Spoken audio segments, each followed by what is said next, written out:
तकरीबन दुनिया की सब ऑर्गेनाइजेशंस का ह्यूमन राइट्स का रिकॉर्ड इस कंट्री में सबसे बुरा है और इस कंट्री में मर्दों को कम से कम 10 साल आर्मी में सर्व करने होते हैं। फ्री स्पीच नाम की कोई चीज यहाँ नहीं है और मीडिया सिर्फ एक ही शख्स का जिक्र करती है और पूरी गवर्नमेंट इसी के कंट्रोल में है। दुनिया का वाहिद मुल्क जहां अगर किसी भी रिश्तेदार ने गलती की होगी तो सजा आपको भी मिल सकती है। इस मुल्क का नाम है साउथ कोरिया और मैं बात कर रहा हूं किम जोंग की।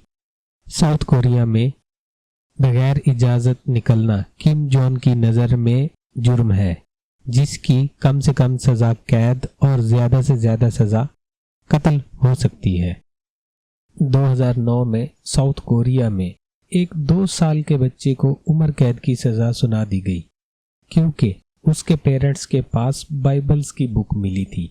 नॉर्थ कोरिया में किसी भी रिलीजन्स को मानना इनलीगल है। यहाँ आप किसी भी रिलीजन को फॉलो नहीं कर सकते। नॉर्थ कोरिया में बाहर की दुनिया से किसी भी टूरिस्ट का आना बहुत मुश्किल है।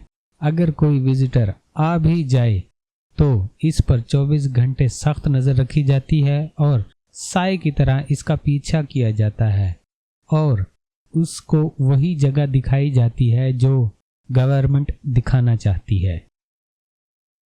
काफ़ी दफ़ा तो विजिटर को कत्ल भी कर दिया जाता है। अगर आप नॉर्थ कोरिया जाना चाहते हैं तो वहाँ ये गलती कभी भी मत करना क्योंकि 2025 में एक यूएस सिटीजन को वहाँ 15 साल की कैद हुई और वो भी 1 साल बाद अमेरिका भेज दिया गया। अपनी टांगों पर गया था वापस व्हीलचेयर पर कोमा की हालत में वहाँ से आया। इसका नाम था ऑटो वैम्पायर। इस पर इल्ज़ाम लगाया कि इसने होटल रूम से गवर्नमेंट का प्रॉपर एजेंडा पोस्टर हटाया। वापस यूएस आने के चंद दिनों बाद ही ये चल बसा क्योंकि ऑटो जख्मों की ताब ना ला सका। नॉर्थ कोरिया में इसके साथ क्या जुल्म हुआ कोई नहीं जानता। I entirely beg you, people and government of the DPR Korea, for your forgiveness. Please, I have made the worst mistake of my life. दुनिया ये भी कहती है कि नॉर्थ कोरिया एक बहुत बड़ी जेल है। यहाँ लोग आज़ाद रह के भी गुलामों जैसी ज़िंदगी गुजारते हैं। यही वजह है कि नॉर्थ कोरिया में लोग यहाँ से भागने की हर मुमकिन कोशिश करते हैं, लेकिन ऐसा करना किसी भी सूरत आसान नहीं और इस सब की सबसे बड़ी वजह नॉर्थ कोरिया की जियोग्राफी है। नॉर्थ कोरिया के वेस्ट में येलो सी और ईस्ट पर सी ऑफ जापान है और यहाँ नॉर्थ कोरिया का सख्त पहरा रहता है, जिसकी वजह से यहाँ किसी भी इनलीगल बोट का जाना पॉसिबल ही नहीं। नॉर्थ कोरिया का अगर कोई दुश्मन मुल्क है तो वो नॉर्थ कोरिया के साथ में है, जिस कंट्री का नाम है साउथ कोरिया। इसी वजह से नॉर्थ कोरिया का समंदर पर सख्त पहरा रहता है। नॉर्थ कोरिया से भागने वालों के पास अगर कोई अच्छा ऑप्शन है तो वो सिर्फ साउथ कोरिया ही है। नॉर्थ कोरिया वाले साउथ कोरिया इसलिए जाते हैं क्योंकि साउथ कोरिया इसको अपना सिटीज़न मानते हैं।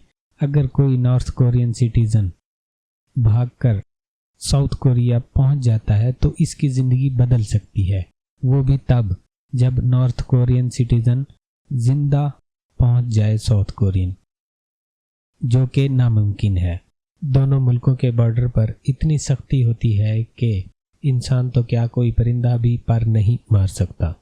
ये वीडियो 2017 की है जब कोई नॉर्थ कोरियन आर्मी ऑफिसर्स तेज़ी से अपनी जीप को लेकर साउथ कोरियन बॉर्डर पर गया। साउथ कोरिया के बॉर्डर पर जाते ही पीछे से नॉर्थ कोरियन सोल्जर्स ने इन पर गोलियां बरसा दी। खुशकिस्मती से ये साउथ कोरिया तो एंटर हो गया, लेकिन बहुत सारी गोलियां लगने के बाद में शाम को साउथ कोरियन सोल्जर्स ने इसको घसीट कर अपनी तरफ कर लिया। ये सिर्फ इसके साथ नहीं हुआ, जब भी कोई सिविलियंस या कोई भी हो उसके साथ ऐसा ही होता। अक्सर तो साउथ कोरिया जाके भी गोलियों की वजह से थोड़े दिनों बाद ही मर जाते हैं। नॉर्थ कोरियन से साउथ कोरिया जाना ऐसे है जैसे अपनी मौत को खुद ही दावत देना। आपको ये जानकर हैरानगी होगी कि नॉर्थ कोरिया ने बॉर्डर पर 7,50,000 से भी ज़्यादा आर्मी बिठा रखी है। इसके अलावा नॉर्थ कोरिया ने बॉर्डर पर वायर्स, फेंसेस और कुछ जगह पर तो लैंड माइन्स भी बिछा रखी हैं। नॉर्थ कोरिया से भागने का एक और रास्ता भी है जो आसान नहीं है और मुश्किल भी नहीं है। नॉर्थ कोरिया को चाइना और रशिया का बॉर्डर लगता है। नॉर्थ कोरिया को इनसे जंग का खतरा तो नहीं है, इसलिए यहाँ आर्मी थोड़ी कम है, लेकिन इसका मतलब ये नहीं है कि यहाँ से जाना आसान है। ये रास्ता माउंटेन और जंगलों से भरा हुआ है। नॉर्थ कोरिया का बॉर्डर चाइना के साथ ज़्यादा रिवर के साथ चलता है। अगर कोई डिफेक्टर चाइना बॉर्डर तक भी पहुंच जाए तो इसको रिवर पार करने का चैलेंज फेस करना पड़ सकता है। इसलिए ज़्यादातर स्मगलर्स और डिफेक्टर सर्दियों का वेट करते हैं। जब दोनों रिवर्स फ्रीज हो जाती हैं तो डिफेक्टर और स्मगलर्स को आसानी से चलकर रिवर क्रॉस करते थे। यही तरीका सख्त गर्मियों में भी काम कर जाता है, जब रिवर का लेवल कम हो जाता है। अगर डिफेक्टर चाइना या रशिया पहुंच भी जाए तो इसकी परेशानी ख़त्म नहीं होती। नॉर्थ कोरिया की चाइना और रशिया के साथ आर्मी अलायंस है कि अगर चाइना या रशिया ने कभी भी नॉर्थ कोरियन डिफेक्टर को पकड़ा तो वापस नॉर्थ कोरिया भेज देंगे। जो डिफेक्टर वापस नॉर्थ कोरिया आते हैं, मुझे आपको बताने की ज़रूरत नहीं है कि गवर्नमेंट इनके साथ क्या हशर करती होगी। लिहाजा डिफेक्टर चाइना या रशिया आ भी जाएं तो इनका काम ख़त्म नहीं होता। डिफेक्टर को यहाँ से भी भागकर कहीं और सेफ कंट्री में जाना होता है। चाइना के साउथ में म्यांमार और लाओस है।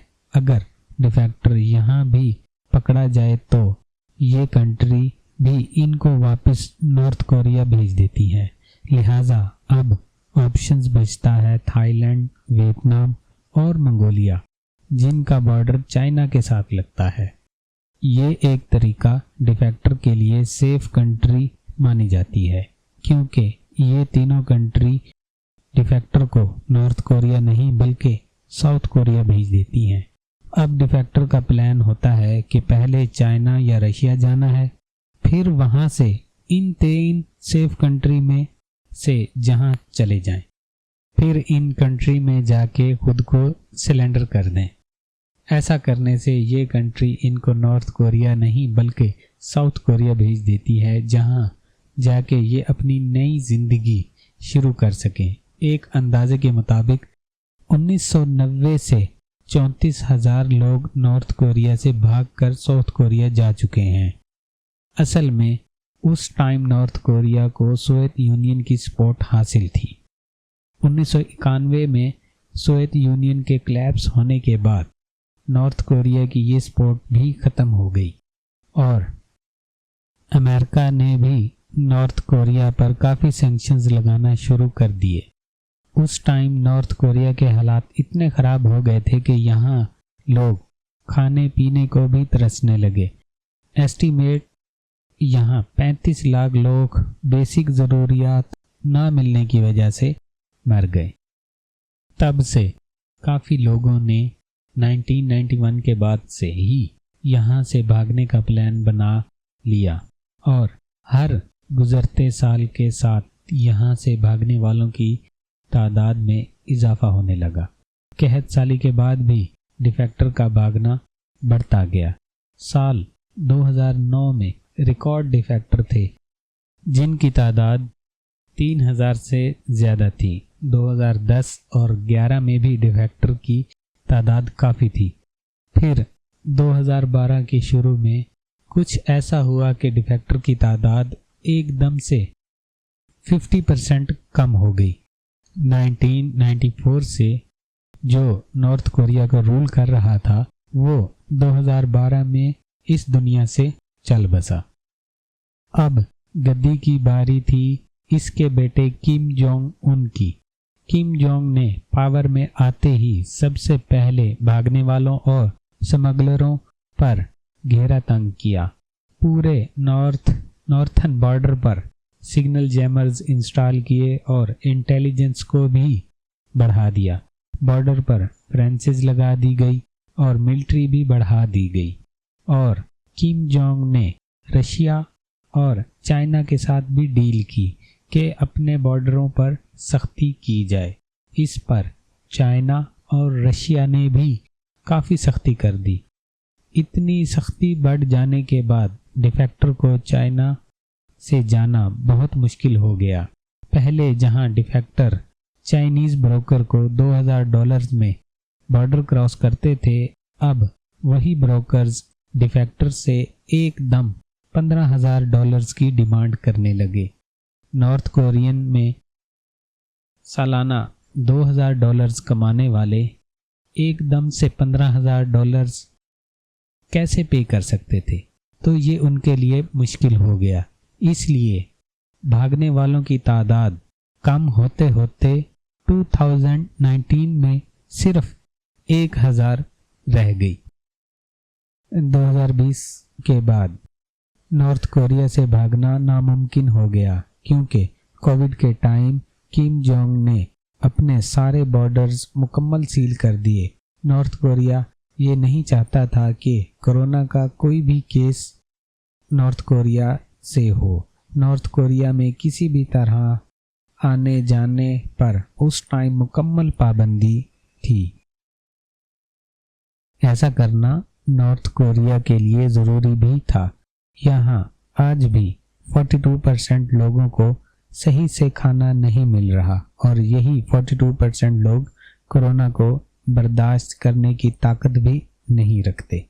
अगस्त 2020 में नॉर्थ कोरियन ने अपनी आर्मी को नॉर्दर्न बॉर्डर पर शूट टू किल का ऑर्डर दे दिया है। मतलब कि चाइना और रशिया बॉर्डर पर किसी भी शख्स को आता या जाता देख लें तो उसी वक्त उसे गोली मार दें। यही वजह है कि 3 सालों में अब भागने वालों की तादाद ना होने के बराबर है। नॉर्थ कोरिया अब बहुत बड़ी जेल बन चुकी है। नॉर्थ कोरिया में लोग ना किसी मज़हब को फॉलो कर सकते हैं और ना किसी भी तरीके से बाहर की दुनिया से राब्ता रख सकते हैं। फेसबुक, गूगल, यूट्यूब तो दूर की बात है। नॉर्थ कोरिया में इंटरनेट सिर्फ गवर्नमेंट ऑफिस में ही यूज़ किया जाता है और वही वेबसाइट्स होती हैं जो नॉर्थ कोरियन गवर्नमेंट ने बनाई हैं। वैसे तो नॉर्थ कोरिया में मोबाइल यूज़ होते हैं और वो भी लोकल असेंबल, और उसमें भी ऐसे सॉफ्टवेयर इंस्टॉल होते हैं जो लोगों की मुकम्मल मॉनिटरिंग करते हैं। नॉर्थ कोरिया दुनिया का वाहिद ऐसा मुल्क है जहां कुछ भी हो बाहर की दुनिया को पता नहीं होता। एक और बात, अगर कोई नॉर्थ कोरियन सिटीजन्स अपने किसी रिश्तेदार को जो साउथ कोरिया में है उसको फ़ोन करता है तो इसको सबके सामने गोली मार दी जाती है। इस सारे तमाशे को दुनिया देख तो रही है पर कुछ नहीं कर सकती क्योंकि सोवियत यूनियन ने नॉर्थ कोरिया को न्यूक्लियर टेक्नोलॉजी ट्रांसफ़र की थी। इसलिए अमेरिका जैसा सुपर पावर भी नॉर्थ कोरिया पर सैंक्शंस के अलावा कुछ नहीं कर सकता। अगर आपके पास भी कोई नॉर्थ कोरिया की इन्फॉर्मेशन है तो हमारे साथ शेयर कीजिए और हमें कमेंट सेक्शन में हमारी हौसला अफजाई ज़रूर किया करें। आपने अभी तक हमारा चैनल को सब्सक्राइब नहीं किया है तो जल्दी से इसको सब्सक्राइब कर लें, बेल आइकन को प्रेस कर लें। मिलते हैं एक नई वीडियो के अंदर, तब तक के लिए अल्लाह हाफिज़।